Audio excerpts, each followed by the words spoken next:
Selamat kembali ke Kupi-Kupi Go. Terima kasih kerana sudi menemani MJ pada video kali ini. Tunggu sehingga habis kerana kami ada satu berita baik untuk goers di luar sana. Hari ini saya akan menceritakan tentang 5 teknologi peradaban kuno yang masih misteri. 5. Reaktor Oklo, reaktor nuklear pertama di dunia.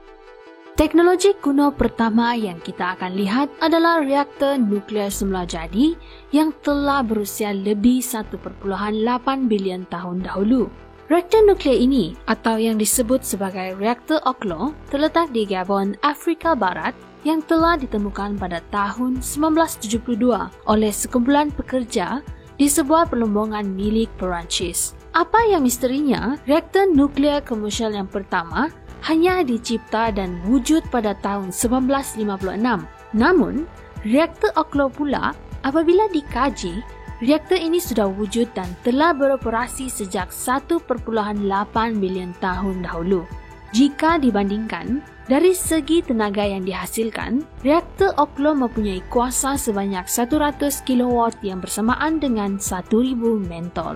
Manakala, reaktor nuklear komersial ini pula mampu menjana sebanyak 1000 MW, dalam erti kata lain, mampu menyalakan 10 juta mentol. Namun apa yang menarik tentang reaktor Oklo ini? Ia mampu beroperasi secara stabil dan berkekalan selama 1 juta tahun melalui proses semula jadi. Walau bagaimanapun, fakta ini kemudian menjadi satu misteri besar kerana keupayaan reaktor nuklear untuk mengalami proses semula jadi dalam menjanakan kuasa ianya sangat rumit, dan proses itu harus mempunyai kriteria seperti sumber air yang amat tulen dan kandungan uranium-235 sekurang-kurangnya harus berada dalam sekitar 0.72%. Namun begitu, reaktor Oklo ini mempunyai kesemua kriteria ini dan daya ketahanan yang tersendiri yang boleh bertahan hampir sejuta tahun lamanya. Walaupun kini dunia teknologi semakin maju, namun untuk mengeluarkan semula teknologi seperti reaktor Oklo adalah amat mustahil disebabkan sumber utamanya iaitu uranium-235 tidak cukup tinggi untuk membolehkannya menjadi reaktor yang mempunyai daya ketahanan sendiri.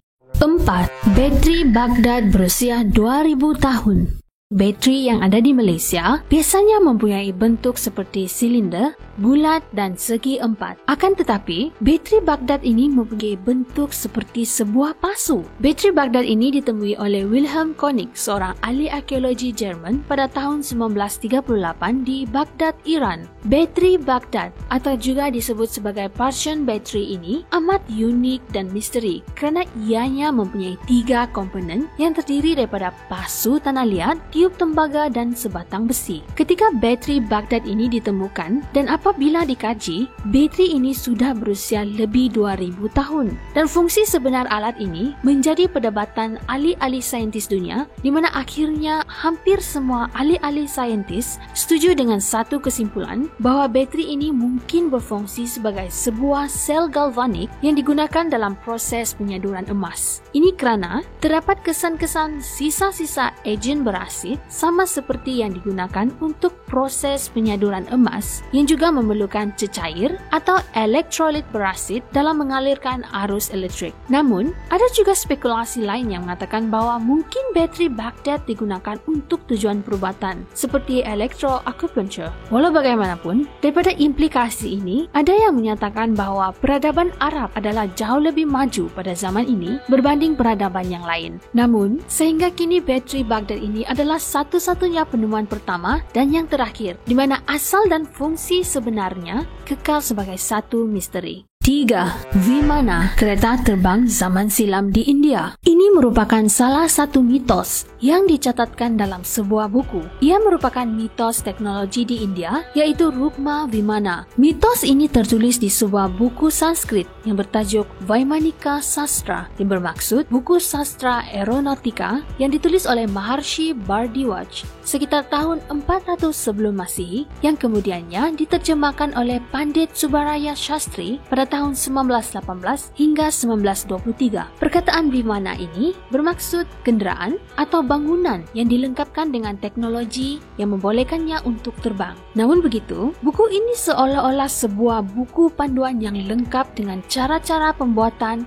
dan mekanisme untuk kapal terbang Vimana ini. Kononnya lagi, Vimana ini mempunyai had pergerakan yang amat luas, di mana kapal ini dikatakan boleh digunakan untuk terbang di langit hingga keluar angkasa lepas, menyelam di dalam air dan merentas lautan besar.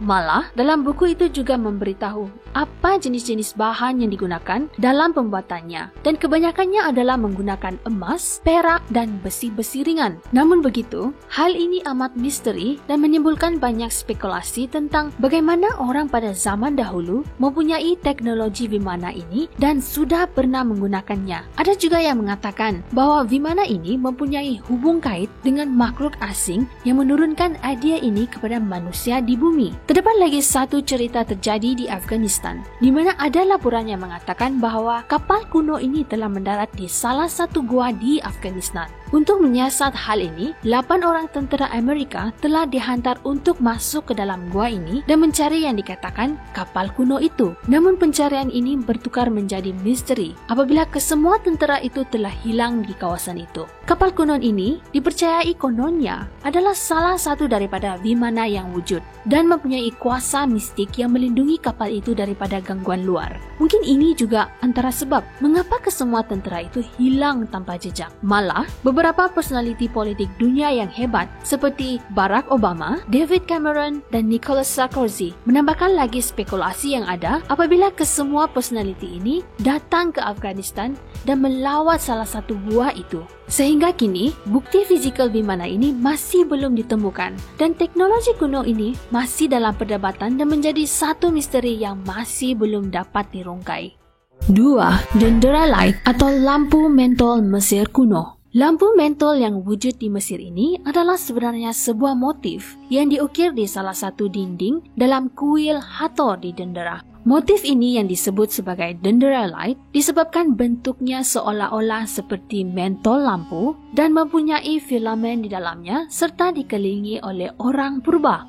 Beberapa spekulasi timbul tentang motif Dendera-light ini. Di antaranya adalah, mungkinkah zaman kuno di Mesir sudah mempunyai teknologi pembuatan dan penggunaan lampu mentol mereka yang tersendiri? Tetapi, teori sedemikian ditolak kerana sehingga kini belum ada penerokaan yang menemukan sebarang bukti serpihan kaca, filamen-filamen atau soket logam. Dan apabila Dendera-light ini dilihat dari segi mitologi Mesir, ia sebenarnya motif bunga teratai dengan ular yang keluar dari dalamnya, di mana ia ditopang oleh tiang jet. Dan setiap satunya mempunyai maksudnya yang tersendiri. Sebagai contoh, tiang jet ini bermaksud tulang belakang Dewa Osiris, yang melambangkan kekuasaan, kestabilan, dan kekuatan. Manakala, ular yang dari dalam bunga teratai itu membawa maksud kesuburan. Seperti dalam mitos Mesir kuno yang menceritakan dunia kita adalah hasil gabungan seluruh lautan yang kemudiannya menghasilkan hidupan pertamanya, yaitu bunga teratai yang juga dipercayai melahirkan dewa matahari, yaitu Atum Ra. Motif-motif kuno Mesir ini amat istimewa kerana simbolik-simboliknya yang penuh tersirat dan mempunyai kisah serta erti di sebaliknya. Walaupun kita sudah cukup maju sejak teknologi zaman kuno, namun untuk memecahkan kod atau kisah rahsia Mesir kuno ini masih menjadi satu cabaran yang besar. 1. Pyramid of the Moon. Dalam sejarah, sudah tertulis bahawa pembinaan piramid pada zaman dulu ini adalah merupakan sebuah makam kepada raja-raja dan kaum aristokrat di Mesir. Namun persoalan mulai timbul di Meksiko apabila suatu masa dahulu pernah terjadi satu kebakaran dahsyat yang memusnahkan seluruh kota itu. Antaranya adalah piramid di Teotihuacan, Meksiko yang dikenali sebagai Pyramid of the Moon. Dan piramid ini sudah wujud sejak 450 selepas Masihi. Menurut pakar, piramid ini adalah punca kebakaran pada ketika itu kerana wujudnya aktiviti penjanaan kuasa elektromagnetik di dalamnya. Jika dilihat daripada sejarah dan latar belakang piramid ini, ia berfungsi sebagai satu tapak ritual pengorbanan dan pemujaan kepada dewi-dewi yang memberikan sumber air, kesuburan dan ciptaan bumi. Ketika itu, jumlah penduduk di sekitar Teotihuacan ini adalah lebih kurang 100,000 hingga 200,000 orang. Namun, terdapat satu kisah mengatakan kononnya berlaku satu rusuhan besar yang menyebabkan keruntuhan dan kebakaran kota sehingga menamatkan sejarahnya di situ. Walau bagaimanapun, tidak banyak maklumat tentang sumber dan sebab-sebab kerusuhan ini berlaku. Kota ini yang dahulunya Rio, kini hanyalah tinggal sejarah. Sehinggalah pada abad ke-19, seorang ahli arkeologi iaitu Leopoldo Bartras yang meneroka sisa-sisa di kota ini membuat kesimpulan bahawa agak mustahil untuk api yang membara boleh menyebabkan kerosakan yang amat teruk. Dan spekulasi Leopoldo ini diteliti oleh ahli-ahli arkeologi yang lain dan mereka berjaya menemukan bahan mika dan merkuri. Dan penemuan ini meyakinkan bahawa sebenarnya piramid ini berfungsi sebagai penjana kuasa elektromagnetik ke seluruh kota itu dan menjadi sumber jana kuasa utama. Pada satu masa dahulu, berlaku satu kemalangan letupan dari piramid ini yang kemudiannya menghancurkan hampir seluruh kota Teotihuacan. Dan perkaitan antara piramid di Teotihuacan dan piramid yang ada di seluruh dunia ini juga menghasilkan satu spekulasi lagi. Kononnya pada zaman dahulu, dunia kita pernah dibekalkan kuasa sumber dari kesemua piramid yang kononnya juga adalah satu penjana kuasa. Spekulasi yang lain pula mengatakan bahawa tapak piramid ini merupakan tempat mendarat kapal angkasa makhluk asing, di mana ini dijelaskan melalui penemuan merkuri yang sudah terpakai di kota Teotihuacan. Walau bagaimanapun, kesemua spekulasi ini belum menemukan jawapan yang kukuh untuk membuktikan asal-usul dan fungsi sebenar kesemua piramid yang ada di bumi kita.